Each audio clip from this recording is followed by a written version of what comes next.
बिस्मिल्लाहिर्रहमानिर्रहीम, अस्सलाम वालेकुम।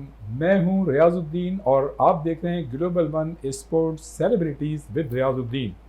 जनाब, फीफा वर्ल्ड कप 2026 अपनी तमाम तर रानाइयों और हशर सामानियों के साथ जोबन पर पहुंचकर अपने इख्तिताम की जानिब रवां दवा है।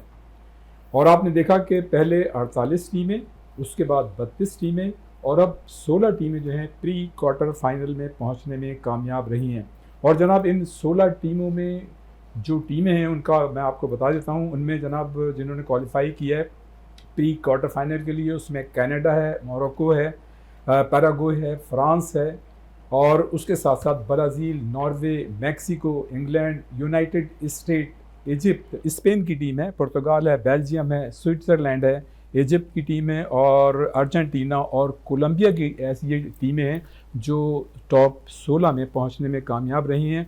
ये प्री क्वार्टर फाइनल है। इसके बाद फिर 8 टीमें जो हैं क्वार्टर फाइनल में पहुंचेंगी और उसके बाद फिर 4 टीमें सेमीफाइनल में। और देखना होगा कि फाइनल में कौन सी टीमें पहुंचती हैं। इससे कब जो 2022 में कतर में जो फीफा वर्ल्ड कप हुआ था उसमें अर्जेंटीना और फ्रांस की टीमें जो हैं वो फाइनल में पहुंचने में कामयाब रही थी। अर्जेंटीना ने ये फाइनल जीता था, 3-3 गोल से मुकाबला बराबर रहा था और फिर पेनल्टी शूट आउट पे अर्जेंटीना ने फ्रांस को 2 के मुकाबले में 4 गोल से शिकस्त देने में कामयाबी हासिल की थी। तो देखना यह है कि अब जो है अर्जेंटीना की टीम जो है अपने एजाज़ का दिफा करती है या नहीं।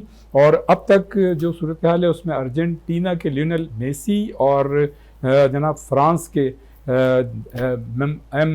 बापे ये जो है मतलब उन्होंने आउटस्टैंडिंग परफॉर्मेंस का मुजाहरा किया है। और ये दोनों खिलाड़ी ऐसे हैं जो गोल्डन बूट के लिए मतलब बहुत ही करीब हैं। और इनमें से कोई एक खिलाड़ी जो है अब तक की जो उनकी परफॉर्मेंस है, लगता है ऐसा है कि इन दो में से कोई एक खिलाड़ी जो है गोल्डन बूट जो एजाज़ जो है वो अपने नाम कर सकता है। बहरहाल ये तो आगे पता चलेगा कि कौन सी टीम किस तरह की परफॉर्मेंस पेश करती है और कौन सा टीम मज़ीद एक्स्ट्रा ऑर्डनरी परफॉर्मेंस का मुजाहरा करता है। लेकिन आपने देखा होगा कि जनाब इस फीफा वर्ल्ड कप में हमेशा की तरह बड़े फुल फिनिश्ड मैचेस हुए हैं। बाज़ टीमें जो हैं वो बिल्कुल अपनी जो एक्सपेक्टेशन उनसे कायम की जा रही थी उसके मुताबिक उन्होंने परफॉर्मेंस पेश की और बाज़ टीमें जो हैं वो टूर्नामेंट से बाहर हो गई, हालांकि उनको अभी टूर्नामेंट में होना चाहिए था। जैसे जर्मनी की टीम है जो मतलब जब वो वेस्ट जर्मनी और ईस्ट जर्मनी अलग हुआ करते थे तो उस हैसियत में उन्होंने 3 वर्ल्ड कप जीते थे और फिर जर्मनी जब पूरा एक हो गया तो उन्होंने एक जीता था। लेकिन कहा यह जाता है कि जर्मनी जो है ज़ाहिर है एक ही नाम लिया जाता है कि अब तक 4 मरतबा जो है वर्ल्ड कप जीत चुकी। लेकिन अनफॉर्चुनेटली इस मरतबा जर्मनी की टीम एक ऐसी टीम थी जो सबसे पहले 32 में जगह बनाने में कामयाब रही। लेकिन जो सब 16 टीमें जब फाइनल हो रही थी सबसे पहले वो 16 टीमों में नहीं आ सकी और वो बाहर हो गई। बहरहाल अभी देखना है कि कौन सा खिलाड़ी और कौन सी टीमें जो हैं एक्स्ट्राऑर्डिनरी परफॉर्मेंस पेश करती हैं और कौन सी ऐसी टीम है जो इस मरतबा वर्ल्ड कप को जीतने में कामयाब रहती है। थोड़ी सी बात क्रिकेट की करेंगे। आपको पता है कि इस वक्त इंग्लैंड और वेल्स में जो फाइनल मरहला है वो अब शुरू हुआ चाहता है। जो ICC women's T20 world cup England और वेल्स में हो रहा है उसमें जनाब इंग्लैंड और ऑस्ट्रेलिया की टीमें जो हैं फ़ाइनल में पहुंचने में कामयाब रही हैं और देखना होगा कि कौन सी टीम जो है फ़ाइनल जीतती है। ऑस्ट्रेलिया की टीम को ये एजाज़ हासिल है कि उसने 6 मरतबा वर्ल्ड कप जीतने में कामयाबी हासिल की है, जबकि इंग्लैंड, वेस्ट इंडीज़ और न्यूजीलैंड ऐसी टीमें हैं जो एक एक मरतबा वर्ल्ड कप जीत चुकी हैं। तो देखना होगा कि कौन सी टीम जो है इस मरतबा वर्ल्ड कप वीमेंस की जो ICC T20 वर्ल्ड कप है वो जीतने में कामयाब रहती है। थोड़ी सी बात हॉकी की भी करेंगे कि पाकिस्तान हॉकी टीम जिसने प्रो लीग में शिरकत की, जनाब अपने तमाम मैचेस वो अनफॉर्चुनेटली हार गई और उसको कमोबेश तमाम टीमों से उसे शिकस्त का सामना करना पड़ा है। और ये बड़ी मतलब ऐसी परफॉर्मेंस है बड़ी अलार्मिंग है। पाकिस्तान की टीम पहले मरहले पे हॉलैंड और अर्जेंटीना से 2-2 मैचेस हार गई। उसके बाद फिर जो दूसरा मरहला फरवरी में हुआ था उसमें जर्मनी और ऑस्ट्रेलिया से 2-2 मैचेस हार गई। उसके बाद तीसरा मरहला जो अब से कुछ दिनों पहले ख़त्म हुआ उसमें जनाब बेल्जियम, स्पेन, भारत और इंग्लैंड से भी 2-2 मैचेस हार गई। और मैं आपको एक बड़ी दिलचस्प बात बताऊं कि इस पूरे टूर्नामेंट में पाकिस्तान की टीम के अगेंस्ट जो है 79 गोल हुए, जबकि पाकिस्तान ने सिर्फ 22 मतलब गोल किए, 22 गोल किए। और जनाब हमारा जो पेनल्टी कॉर्नर कन्वर्जन था वो 22% यानी 22 पॉइंट समथिंग रहा। और हमने जनाब मुखालिफ टीमें जो थीं उनके ख़िलाफ़ 142 मरतबा 142 टाइम्स जो है हम उनकी डी में दाखिल हुए, हमने हमले किए, लेकिन हम सिर्फ 22 गोल कर सके। और हमने पेनल्टी कॉर्नर पर 13 गोल किए और जनाब फील्ड गोल हमने सिर्फ 9 किए। तो इससे आप अंदाज़ा लगा सकते हैं कि हमारी टीम कहाँ खड़ी है। और अब आपको याद होगा कि बेल्जियम और हॉलैंड में अगस्त में वर्ल्ड कप हो रहा है और ये बड़ी मतलब खुशकिस्मती की बात है कि पाकिस्तान की टीम वर्ल्ड कप के लिए कई सालों बाद क्वालिफाई करने में कामयाब रही है। इससे कबल 2 मरतबा पाकिस्तान की टीम क्वालिफाई करने में कामयाब नहीं रही थी। तो देखना होगा कि इस मतलब जो बदतरीन शिकस्त है इसके बाद हमारी टीम जो है किस तरह की तैयारी करती है। पाकिस्तान हॉकी फेडरेशन जो इस वक्त एडॉक पे है और मोहिउद्दीन वानी साहब जो अच्छी शोहरत के बैरिकेड हैं वो जनाब प्रेसिडेंट हैं और उसके साथ साथ इंतज़ामी कमेटी जो है वो उसके चेयरमैन मुश्तरका तौर पर ओलंपियन इस्लाउद्दीन और हसन सरदार हैं। बहरहाल जनाब इस शिकस्त के बाद पाकिस्तान हॉकी फेडरेशन ने काफ़ी सारे कोचेज़ जो हैं हायर किए हैं और सबसे मतलब जो बेहतरीन कोच हैं जिनको कहा जा रहा है कि बहुत ही मतलब दुनिया हॉकी के अच्छे कोचों में शुमार होता है, कोचेज़ में शुमार होता है, उनमें हॉलैंड के हरमन क्रोइस हैं जिनकी खिदमात हासिल की गई हैं। बहरहाल देखना होगा कि पाकिस्तान की टीम अब मतलब हॉकी में क्या करती है, लेकिन ये बात बहरहाल बिल्कुल सही है कि पाकिस्तान हॉकी टीम की स्ट्रेंथ ही इतनी थी जो उसने परफॉर्मेंस पेश की। और हम देख रहे हैं बहुत सी जानिब से आवाज़ें आ रही हैं कि मौजूदा हॉकी टीम जिसने प्रो लीग में शिरकत की उसमें कोचेज़ जो है वो मतलब ऐसे नहीं थे जो टीम को लेके आगे जा सकते थे और या खिलाड़ी जो थे वो ऐसे नहीं थे जो शामिल होने चाहिए थे, बल्कि कुछ खिलाड़ी हमें ये मानना पड़ेगा कि वो शामिल नहीं थे। उससे यकीनन थोड़ा बहुत असर पड़ सकता है, लेकिन हम जितनी बड़ी हमें शिकस्तें हुई ये तो एक्सपेक्ट कर रहे थे, लेकिन ऐसा नहीं था कि हम ये सोच रहे हों कि पाकिस्तान की टीम सारे मैचेस में हार जाएगी, एक आध मैच जीतना चाहिए था।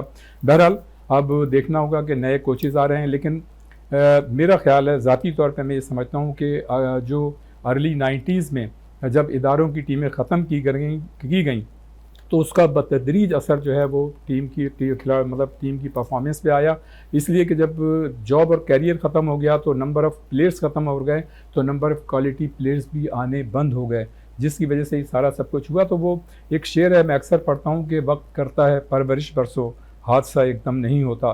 तो ये सिर्फ कोचेज़ या खिलाड़ियों की ख़राब कारकर्दगी नहीं है बल्कि ये एक तारीख़ है। बहरहाल ये तो बड़ी लंबी बात है, ये होती रहेगी। लेकिन जनाब आज हमारे इस प्रोग्राम में बड़े ज़बरदस्त मतलब एनालिस्ट यहाँ पर मौजूद हैं और जनाब आज जो हमें मतलब हमारे साथ मौजूद हैं ये पाकिस्तान मतलब जर्नलिज़म का बहुत बड़ा नाम है और इकबाल जमील साहब इस वक्त हमारे साथ मौजूद हैं कि जो कि सीनियर स्पोर्ट्स जर्नलिस्ट हैं, ब्रॉडकास्टर हैं और मेरे ख्याल से फर्स्ट मतलब स्पोर्ट्स रिप्रेजेंटेटिव हैं जो पाकिस्तान टेलीविज़न जिस वक्त कोई चैनल नहीं हुआ करता था। और इकबाल जमील का नाम जो है उस वक्त हम कानों से सुना भी करते थे और उनको देखते भी थे और उसके साथ साथ जनाब वो स्पोर्ट्स प्रोग्राम भी करते हैं आजकल और बड़े ज़बरदस्त प्रोग्राम करते हैं, हर फील्ड के प्रोग्राम करते हैं, क्रिकेट पे, हॉकी पे और आजकल फुटबॉल पे भी बड़े अच्छे प्रोग्राम करते हैं।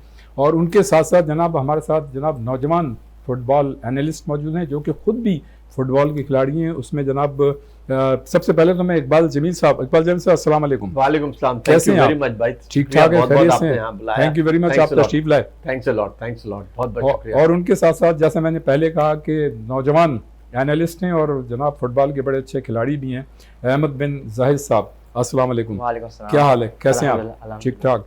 और उनके साथ जनाब अता राशिद साहब है, वो भी मतलब बेहतरीन फ़ुटबॉल के खिलाड़ी हैं और जनाब इस फुटबॉल के एनालिस्ट हैं। और ये दोनों जो नौजवान हैं इनकी जनाब बड़ी गहरी नज़र है जो फीफा वर्ल्ड कप हो रहा है। अस्सलाम वालेकुम, कैसे हैं? वालेकुम अस्सलाम। ठीक हैं आप, खैरियत से हैं?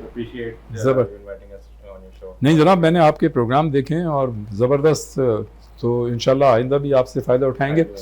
इकबाल भाई, सबसे पहले मैं आपकी तरफ आता हूँ और जनाब आपकी जो एक्सपर्टीज़ हैं, आपका जो एक्सपोजर है माशाल्लाह, और आपका जो स्पोर्ट्स में जर्नलिज्म में कंट्रीब्यूशन है ज़बरदस्त है।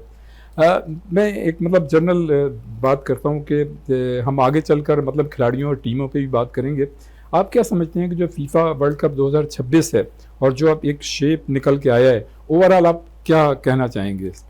देखिए रियाज साहब, सारी बात ये है कि मतलब ये फीफा वर्ल्ड कप है ना, ये मतलब इसमें पहली मरतबा फॉर्मेट बड़ा लार्जर था और इसका नाम क्या 48 टीमें इसके अंदर थी और फिर दुनिया के मुख्तलिफ 3 मुल्कों में ये हो रहा था, 3 मुल्कों में, तो इसकी वजह से मतलब और वो तीनों टीमें मेजबान जो है वो क्वालिफाई करने में कामयाब, तीनों जाहिर सी बात है होम एडवांटेज का तो फायदा था ना ये, और इसीलिए कि इसका नाम क्या ये इसमें इंटरेस्ट जो है जो डेवलप हुआ, फीफा वर्ल्ड कप का जो फीवर है वो तो हमेशा से बहुत ज़्यादा है। लेकिन मेरा अपना ज़ाती ख्याल है कि इस मरतबा इस टूर्नामेंट के अंदर अफ्रीकन टीम ने राउंड ऑफ 32 के अंदर उसके बाद जो आए ना, उनकी परफॉर्मेंस बड़ी अच्छी रही और जिस तरीके से सबकी निगाहें थी नेमार पे, जो कि ब्राज़ील के बहुत बड़े टॉप खिलाड़ी हैं, वो उनको रेट किया जाता है equally to Messi and Ronaldo. उस परफॉर्मेंस पे वो अभी तक बेंच में ही बैठे हुए, शायद एक मैच उन्होंने 13 मिनट के लिए खेला है।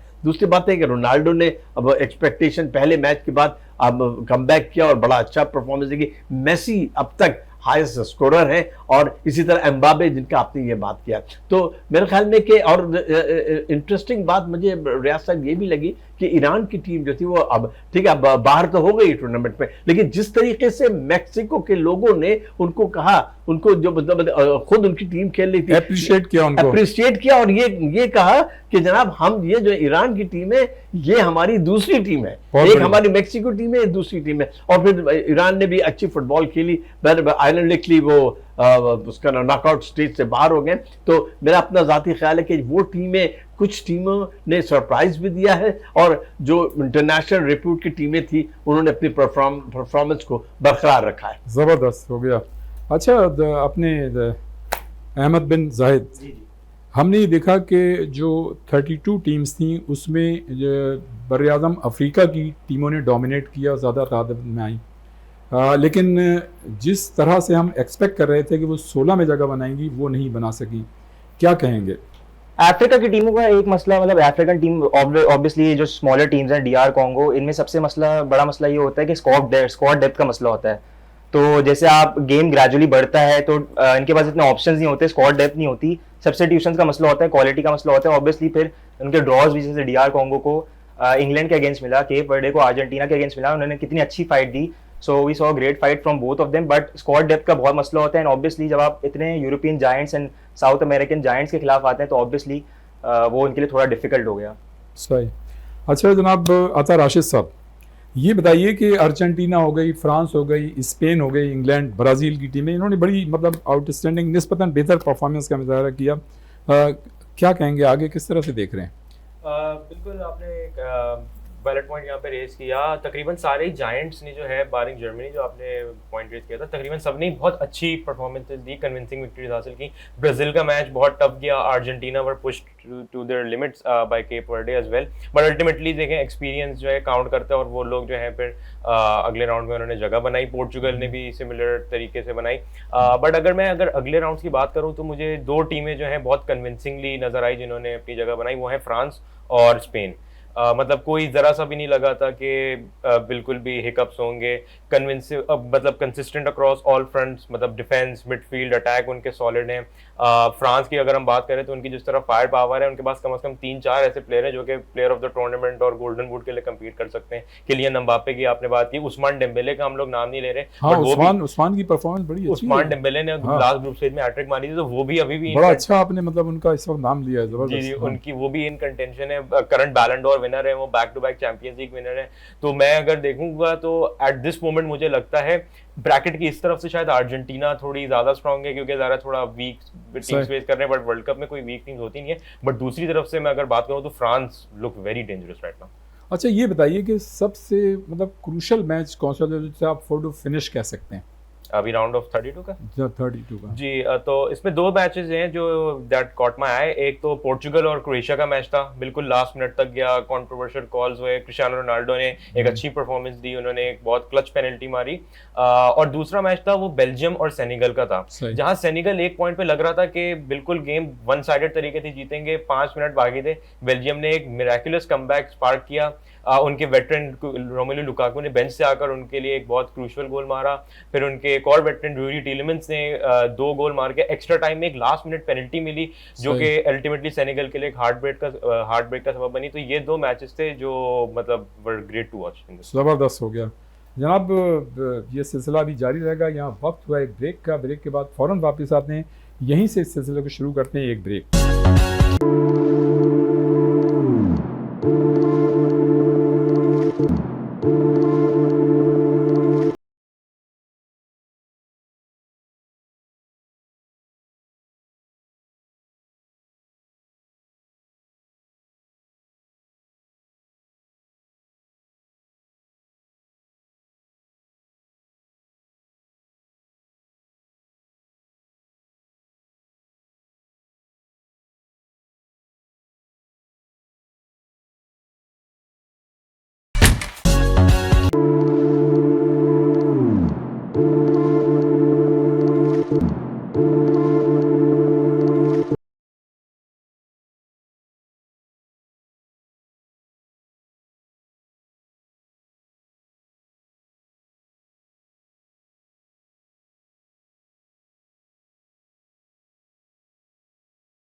एक मतलब फिर हम आपको प्रोग्राम में खुश आमदीद कहते हैं। हमारे साथ इस वक्त मौजूद हैं इकबाल जमील साहब, अहमद बिन जाहिद और अता राशिद।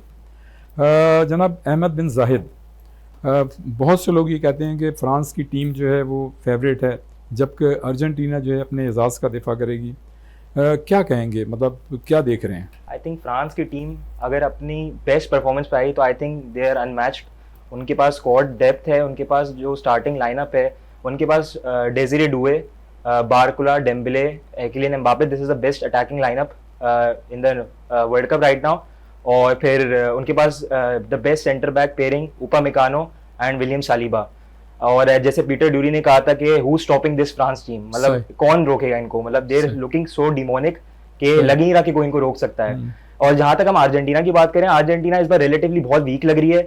दे are relying on a 39-year-old Lionel Messi. तो हमें ये देखना पड़ेगा कि मेसी कब तक अर्जेंटीना को कैरी कर सकते हैं, क्योंकि अगर हम उनके स्ट्राइकर्स की बात करें, Lautaro Martinez and Julian Alvarez, तो बिल्कुल आउट ऑफ फॉर्म लग रहे हैं, आउट ऑफ टच लग रहे हैं, गोल्स नहीं लग रहे। तो क्वेश्चन मार्क यही है कि मतलब मेसी इनको कहाँ तक पहुंचा सकते हैं, क्योंकि आज भी केप वर्डे में मतलब दे नॉट अ मतलब वेरी बिग टीम। उन्होंने अर्जेंटीना को जिस तरह फाइट दी, अर्जेंटीना गोल मारी है, they're coming back and Argentina finally जीत गई। लेकिन this is a alarming sign for Argentina कि वो आगे किस तरह इसको लेके चलते हैं।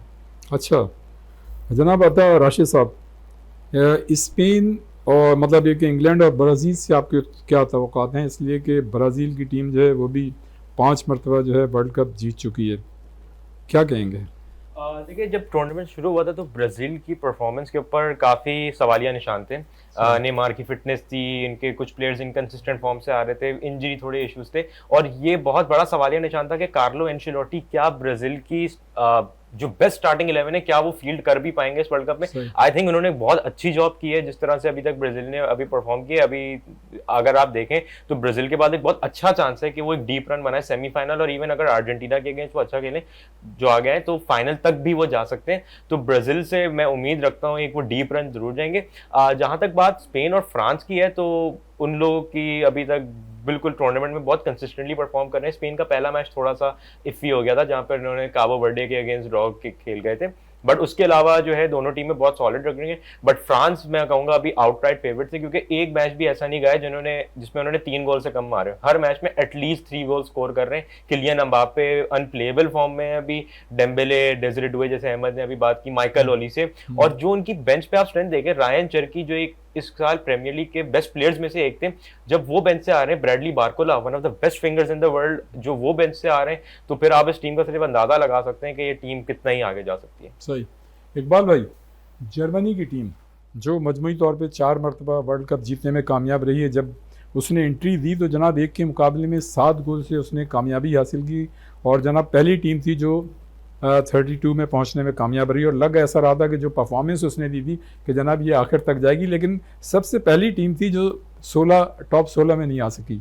क्या किस तरह से देख रहे हैं? एक्चुअली बात ये कि जर्मनी ने जो पहला जो मैच जीता 7 गोल से ना, उसके बाद वो ओवर कॉन्फिडेंट हो गए। अब जर्मनी की वो टीम नहीं रही जो एक जमाने में हुआ करती थी। मेरा अपना जाती ख्याल है, इसलिए कि देखिए जर्मनी को कोई बहुत बड़ा रेजिस्टेंस मिला भी नहीं, ना ही उन्होंने अर्जेंटीना के खिलाफ खेला, ना ही उन्होंने फ्रांस के खिलाफ खेला। छोटी छोटी टीमों के मुकाबले में वो आए, और फिर ये मतलब हुआ कि उनकी जो मिडफील्ड थी ना, वो परफॉर्मेंस नहीं कर सकी जिसकी तवक्को थी। और सारी बात इस शिकस्त की वजह उनकी ये भी थी कि उनका डीप डाउन जो डिफेंस था ना, वो इंतहाई नाकिस था। इससे पहले जितने भी वर्ल्ड कप में इन्होंने खेला है, उनकी डिफेंस बड़ा स्ट्रांग हुआ करता था। इस मरतबा उसमें वो चमत्कार नजर नहीं आई जो कि नजर आनी चाहिए थी। सही।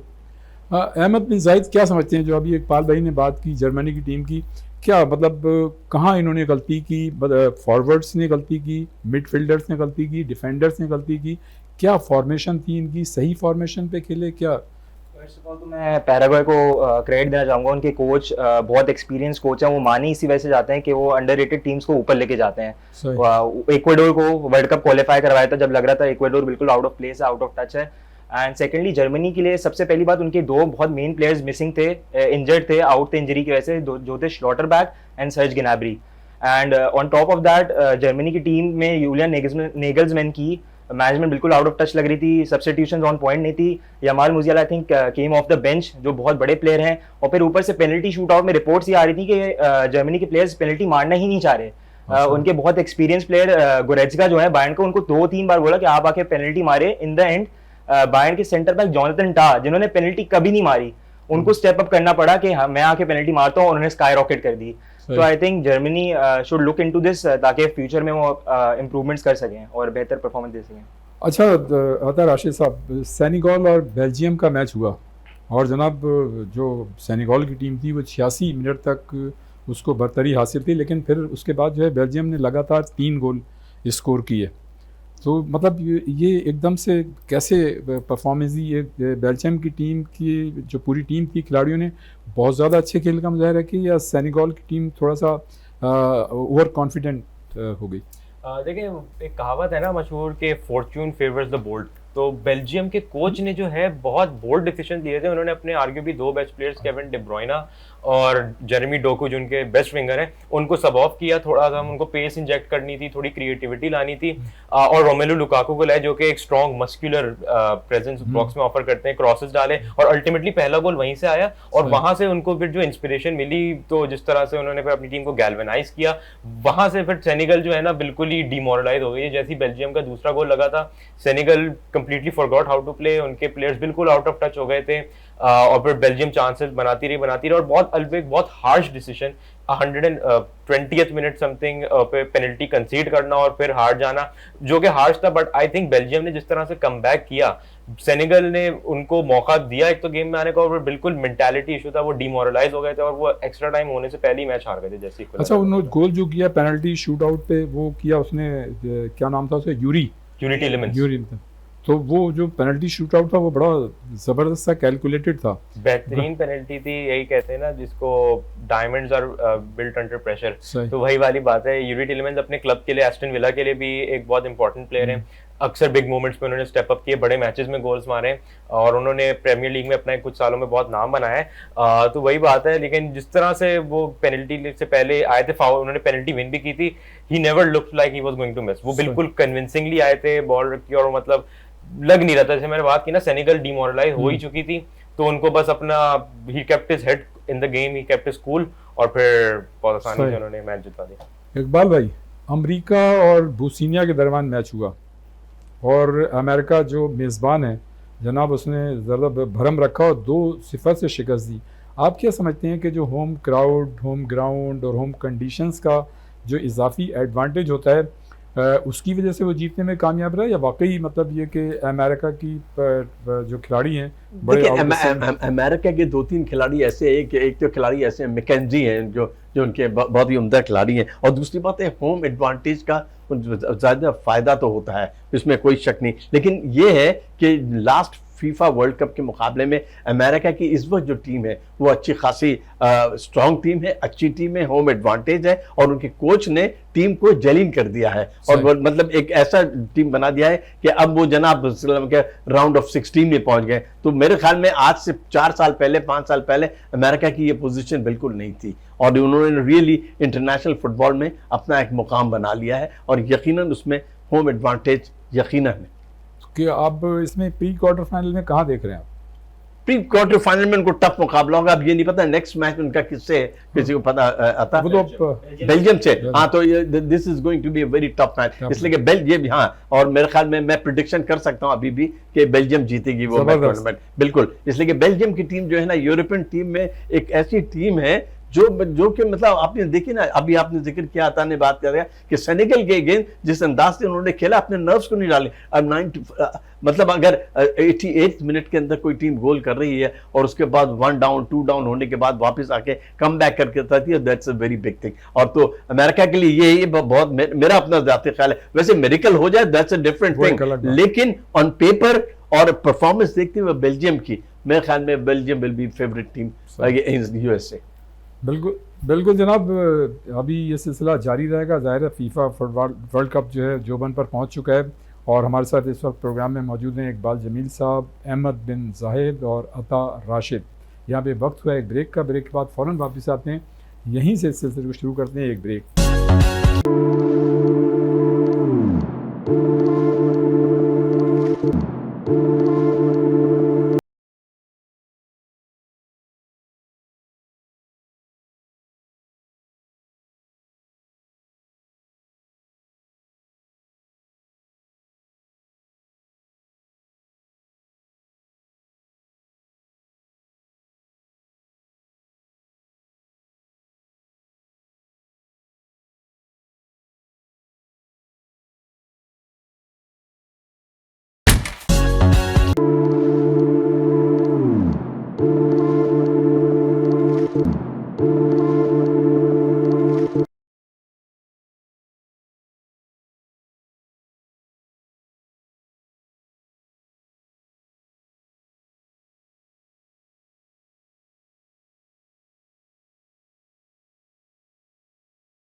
एक मतलब फिर हम आपको प्रोग्राम में खुश आमदीद कहते हैं।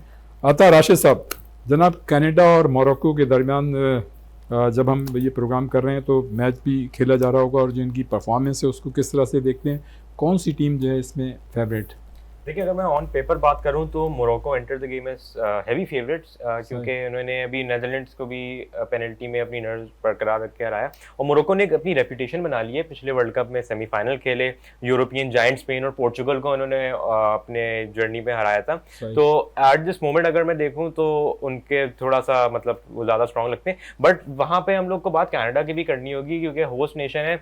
उन्होंने इस फीफा वर्ल्ड कप में बहुत सारे माइलस्टोन सेट किए। अपनी पहली वर्ल्ड कप विक्ट्री उन्होंने इसी एडिशन में उनकी आई, पहली नॉकआउट विक्ट्री इस एडिशन में आई, तो वो एक बहुत ही अच्छी जनरेशनल रन आप उनके लिए कह सकते हैं, क्योंकि एक बहुत बड़ी footballing nation in terms of Prestige तो नहीं रही है, तो इनके लिए बहुत बड़ा, उनकी हिस्ट्री का सबसे बड़ा गेम है आर्ग्यूबली ये नॉकआउट गेम है। होम क्राउड के सामने वंस अगेन वो अपने होम पे खेल रहे हैं, तो एडवांटेज वो भी है। और उनके कोच जेसी मार्श ने जिस तरह से काम किया है यंग टैलेंट्स के साथ, रिमार्केबल जॉब उन्होंने भी की है। उनकी बहुत अच्छी रेपुटेशन है प्रीमियर लीग में और बुंडेसलीगा में, वो यूरोप की मल्टीपल लीग्स में उन्होंने बहुत अच्छी परफॉर्मेंसेस टीम्स के साथ दिखाई है। तो ये एक अच्छा गेम होगा देखने के लिए, बट आई थिंक मोरक्को अभी स्लाइट फेवरेट्स कहूंगा। जनाब इकबाल भाई, फुटबॉल पे तो बात हो ही रही है, होती रहेगी, लेकिन आपकी जो एक्सपर्टीज़ हैं, आप तमाम खेलों पे हैं, तो उसका फ़ायदा उठाते हुए हमारी पाकिस्तान वीमेंस क्रिकेट टीम जो है इंग्लैंड में होने वाले वीमेंस T20 वर्ल्ड कप में शरीक हुई, और हमारी टीम की परफॉर्मेंस अनफॉर्चुनेटली जो हम एक्सपेक्ट कर रहे थे उस तरह से नहीं हुई। सिर्फ हमने एक ही मैच जीता, बाकी सारे मैच इंडिया के खिलाफ, बांग्लादेश जैसी टीम के खिलाफ, ऑस्ट्रेलिया के खिलाफ हम सारे मैचेस हार गए। एक तो ये बताइएगा फिर जो अभी फाइनल हो रहा है अपना इंग्लैंड और ऑस्ट्रेलिया के दरमियान, जबकि ऑस्ट्रेलिया जो है 6 मरतबा जीत चुकी है वीमेंस की टीम और इंग्लैंड सिर्फ एक ही मरतबा जीत रही है। किस तरह देखेंगे पाकिस्तान टीम की परफॉर्मेंस आईसीसी में और इन दोनों टीमों की मैच जो होगा फाइनल? रियाज भाई, मुझे बड़े अफसोस के साथ कहना पड़ता है कि पता नहीं क्यों लोगों को एक्सपेक्ट थी कि पाकिस्तान की वुमेन क्रिकेट टीम कोई परफॉर्मेंस देगी वर्ल्ड कप के अंदर। स्ट्रेंथ हमारी इतनी है नहीं, आपकी पोटेंशियल यही है। उन्होंने अपने ट्रू पोटेंशियल के साथ खेला। बांग्लादेश की टीम से आप हारने के बाद ना आपका कोई जवाब नहीं। पूरे टूर्नामेंट में जितने भी आपने मैचेस खेले उनमें सिर्फ एक मैच में कामयाबी हासिल की, और वो कामयाबी भी आपने उस वक्त हासिल की जब आप टूर्नामेंट से बाहर हो गए थे। इसका मकसद है कि आपने विदाउट प्रेशर लेके खेला, और उसका नाम क्या ये हो गया। दूसरी बात ये है कि पाकिस्तान की जो मेंस की डोमेस्टिक स्ट्रक्चर की जो तरबियत जिस अंदाज में दी जाती है उसी अंदाज में वुमेन्स की दी जाती है। जब मेंस का डोमेस्टिक स्ट्रक्चर स्ट्रांग नहीं है तो वुमेन का स्ट्रांग कैसे होगा? और ये बड़ा अफसोसनाक और तकलीफदेह बात है कि देखें इतने वसाइल लगाते हैं लोग, बड़े एक्सपेक्ट करते हैं कि जनाब इसका नाम क्या कुछ ना कुछ कारकर्दगी दिखाएगी। और ये मुझे और कुछ कोई बात नहीं है, मैं किसी बायस अंदाज में नहीं कह रहा, लेकिन जब आप बांग्लादेश के साथ हारते हैं तो फिर ये पता चलता है कि बोर्ड पे क्या लिखा हुआ है और आपकी टैलेंट क्या है, आपकी परफॉर्मेंस क्या। Very sorry to say. और इंग्लैंड और ऑस्ट्रेलिया का जो इंग्लैंड और ऑस्ट्रेलिया की टीम बहुत स्ट्रांग है। आप जैसे आपने खुद ही बताया कि 6 मरतबा वो जीते हैं, और जिस अंदाज के साथ मुख्तलिफ मैचेस के अंदर ये कम बैक करते हैं ऑस्ट्रेलियन वुमेन्स जो है, तो मेरा अपना ज़ाती ख्याल है कि इंग्लैंड में हो तो रहा है, होम ग्राउंड तो होगा, लेकिन ऑस्ट्रेलिया की टीम स्ट्रांग है ऑन पेपर भी, उनकी परफॉर्मेंस भी है और उनकी लीडरशिप भी बड़ी अच्छी है। और ऑस्ट्रेलिया देखिए सारी बात ये रिफ्लेक्शन क्या होता है ऑस्ट्रेलियन क्रिकेट का, जिससे ऑस्ट्रेलिया क्रिकेट के जिस तरह वहाँ शेफील्ड शील्ड वगैरह होती है वहाँ से ये खवातीन निकल के आई हैं और उनमें पोटेंशियल भी बहुत है। अच्छा, एक हॉकी का भी क्वेश्चन कर लेते हैं। हॉकी हमारा कौमी खेल है, प्रो लीग में हमारी परफॉर्मेंस बहुत ख़राब थी, और जनाब अब जो है एडॉक पे जो PHF है उसने ये फैसला किया है इस इबरतनाक शिकस्त के बाद कि हॉलैंड के जो एक कोच हैं हरमिन क्रूइस उनको वो लेके आए, और भी मतलब ये जो कोचेज़ हैं उनका भी ताल्लुक बाहर से।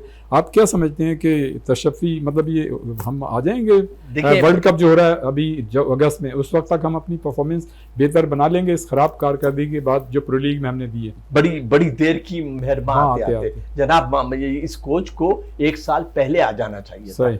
इसलिए देखिए पाकिस्तान की जो हॉकी में जो फॉरेन कोच थे, इससे पहले ओटोमन एक हुआ करते थे, आप तो उनको हाँ, वो बड़े अच्छे कोच थे। उस जमाने में पाकिस्तान ने बहुत ही अच्छी परफॉर्मेंस भी दिखाई थी। लेकिन अब रियाज साहब ये जो अफसोस के साथ कहना पड़ता है, प्रो लीग की परफॉर्मेंस के बाद एक मैच नहीं जीतने के बाद मतलब तो सिर्फ ये नजर आता है कि तारीखी नजर आती है। मेरा अपना जाती ख्याल है कि और वर्ल्ड कप आ रहा है, इनका टाइम भी कम है, नए कोच हैं, देखें क्या खिलाड़ी उनको सुनते हैं। दूसरी बात यह है कि हॉकी में जो तनज़ुली आई है, हॉकी के अंदर जो प्लेयर के साथ सलूक किया गया है, नया टैलेंट नहीं आया, I am very sorry to say. और जो नया टैलेंट आया भी है उसमें वो पोटेंशियल नहीं है कि वो इंटरनेशनल रैंकिंग में कुछ नाम जगह बना सके या इंटरनेशनल टीमों का मुकाबला कर सके। छोटी छोटी टीमें जिनका आज कोई नाम जिक्र नहीं होता था। हॉकी में अर्जेंटीना कहीं नहीं थी, हॉकी में जापान कहीं नहीं थी, बेल्जियम कहीं नहीं थी,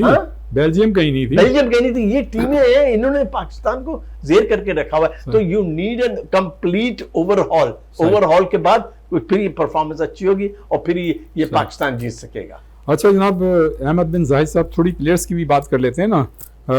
एमबापे का बड़ा नाम लिया जा रहा है, लियोनेल मेसी उनकी परफॉर्मेंस आउटस्टैंडिंग है, एर्लिंग हालैंड उनकी परफॉर्मेंस, फिर हैरी केन जो है इंग्लैंड के कप्तान वो हो गए, फिर मिचेल ओलिस उनकी भी परफॉर्मेंस, हाँ जी, और फिर हमारे क्रिस्टियानो रोनाल्डो। क्या कंपैरिजन किस तरह से करेंगे, क्या है सूरत हाल? I think Messi still at 39 is the best player in the world. उन्होंने अभी रिसेंटली वर्ल्ड कप में रिकॉर्ड तोड़ा है मोस्ट वर्ल्ड कप गोल्स में हिस्ट्री में।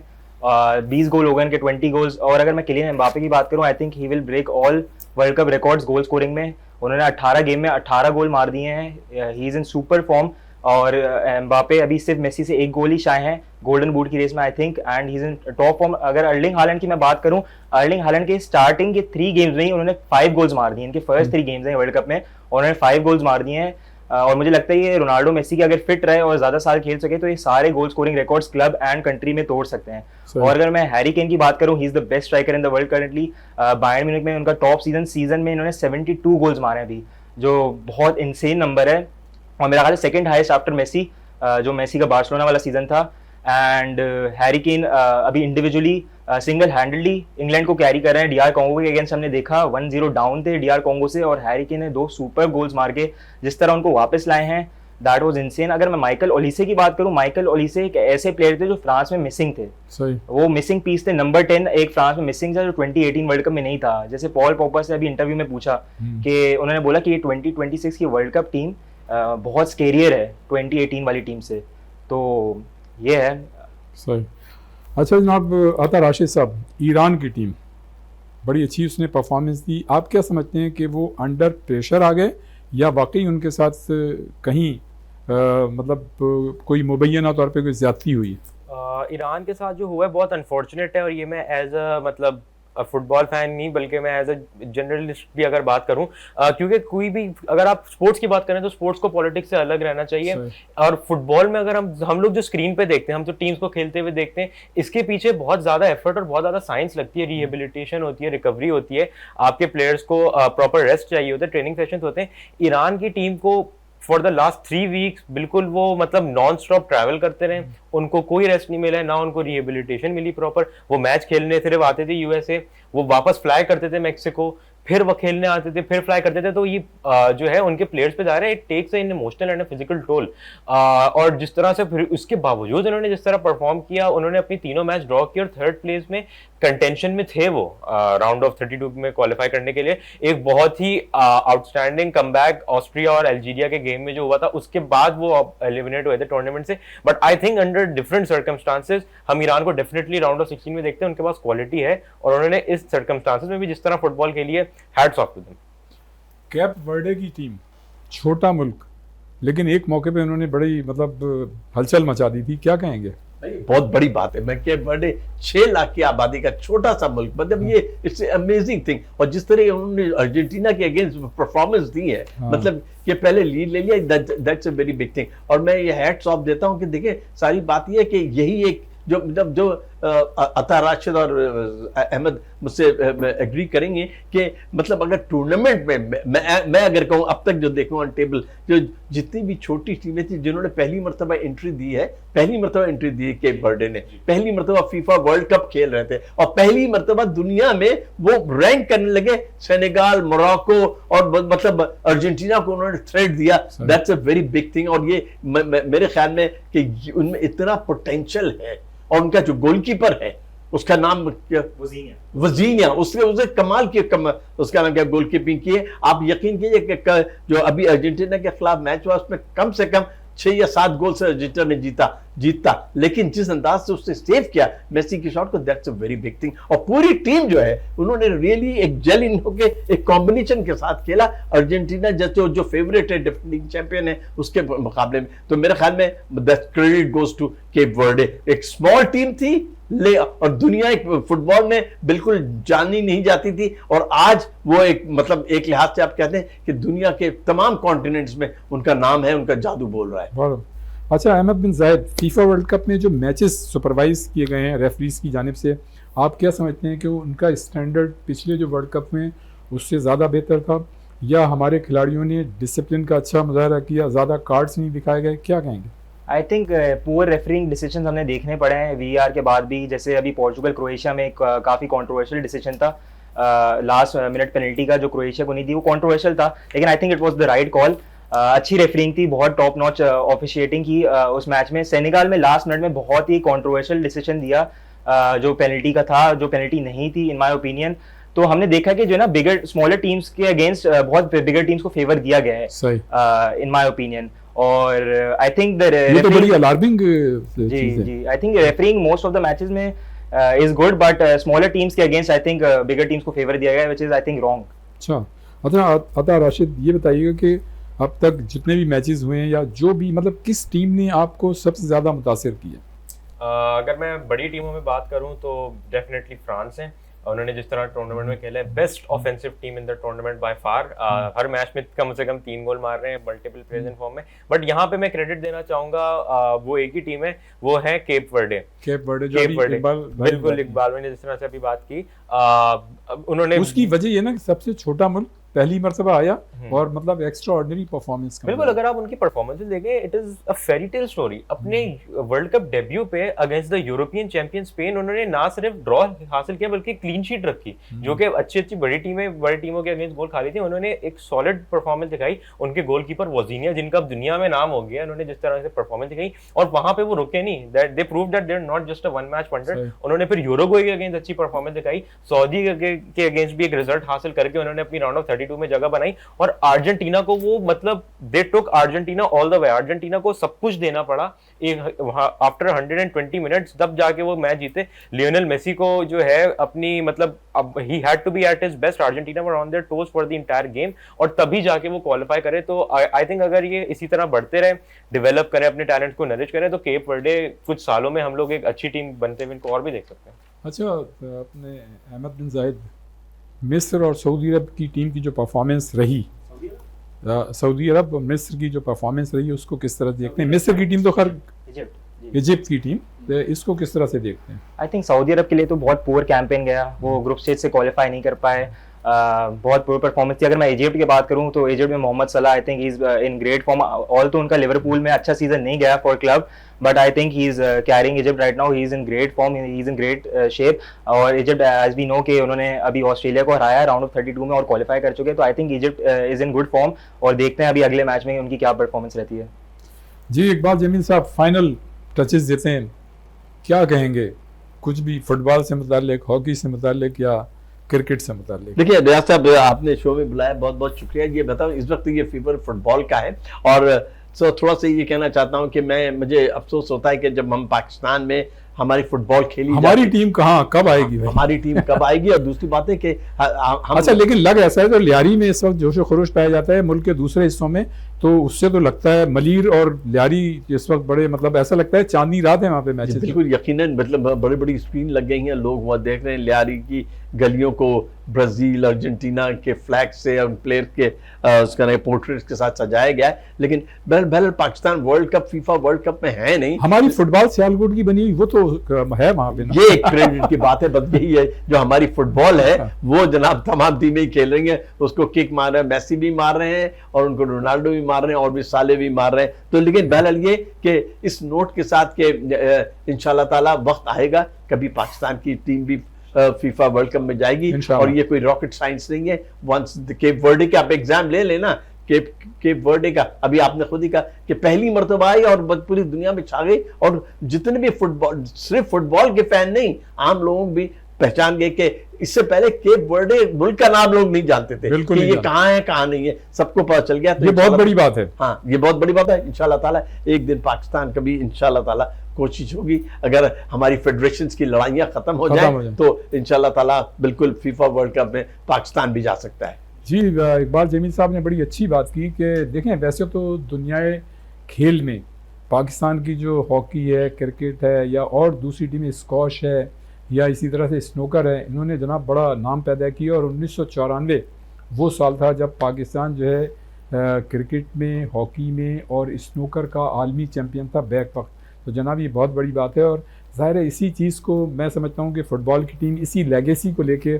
आगे चलेगी, क्योंकि अभी हमारी कहीं भी जगह नहीं बनती और हम अपने रीजन में भी मतलब वो परफॉर्मेंस पेश नहीं कर सकें। लेकिन हालिया दिनों में यानी पिछले महीने हमने एक रीजन का टूर्नामेंट जीता था मालदीव में, अच्छी परफॉर्मेंस ही बड़ी मतलब ये कि खुशगवार हैरत हुई। तो जनाब हम पाकिस्तान फ़ुटबॉल टीम से भी तवक्को रखते हैं कि इंशाअल्लाह ताला वो दुनिया फ़ुटबॉल में पाकिस्तान के सब हिलाली परचम को बुलंद करने में कामयाब रहेगी। इकबाल भाई आपका बहुत बहुत शुक्रिया, आप तशरीफ़ लाए और इंशाअल्लाह आइंदा भी आपको तकलीफ़ देंगे। जनाब अहमद बिन जायद साहब, बड़ा अच्छा लगा जनाब आपका एनालिसिस सुन के और इंशाअल्लाह आपको भी एक मतलब फिर हम दावत देंगे। और उसके साथ साथ अदा राशिद साहब, बड़ी खुशी हुई जनाब आपसे मिलके, आपका एनालिसिस सुन के और इंशाअल्लाह आपको भी ज़हमत देंगे आइंदा। तो जनाब ये था हमारा आज का शो। यकीनन आपको ये प्रोग्राम पसंद आया होगा और इसकी फ़ीडबैक हमको ज़रूर दीजिएगा और इंशाअल्लाह आइंदा हफ्ते किसी नई शख्सियत या नई शख्सियात के साथ एक मरतबा फिर हम आपकी खिदमत में हाजिर होंगे। उस वक्त तक के लिए रियाजुद्दीन को इजाज़त दीजिए। अल्लाह हाफ़िज़।